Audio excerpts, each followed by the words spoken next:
বরিশালের হিজলা উপজেলা প্রশাসন ও কৃষি সম্প্রসারণ অধিদপ্তরের আয়োজনে দেশীয় প্রজাতির ফল মেলা 2025-এর উদ্বোধন করা হয়েছে। মেলার উদ্বোধন করেন উপজেলা নির্বাহী অফিসার মোহাম্মদ ইলিয়াস শিকদার। মঙ্গলবার 8 জুলাই দুপুর 1টায় উপজেলা পরিষদ হলরুমের সামনে এই মেলার উদ্বোধন করা হয়। বৈরী আবহাওয়ার কারণে ছোট পরিসরে এই মেলা অনুষ্ঠিত হয়েছে। উদ্বোধন শেষে উপজেলা পরিষদ হলরুমে উপজেলা কৃষি অফিসার আহসানুল হাবিব আল আজাদ জনি এর সভাপতিত্বে মাধ্যমিক বিদ্যালয়ের শিক্ষার্থীদের নিয়ে আলোচনা সভা অনুষ্ঠিত হয়।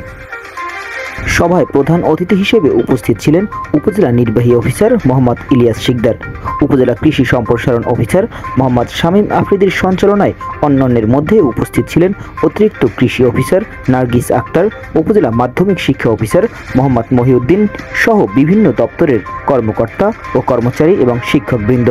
শিক্ষার্থীদের উদ্দেশ্যে উপজেলা কৃষি অফিসার তার বক্তব্যে বলেন, আমরা কোথাও যদি দেখি বন্যা কিংবা অন্য কোনো প্রাকৃতিক দুর্যোগ অথবা মানুষ্য দুর্যোগের কারণে গাছ কেটে ফেলা হয়েছে, সেক্ষেত্রে আমরা যেন তার পরিবর্তে 10টি গাছ লাগাই। আব্দুল্লাহ মামুন, ডেস্ক রিপোর্ট, বাংলাদেশ বাণী।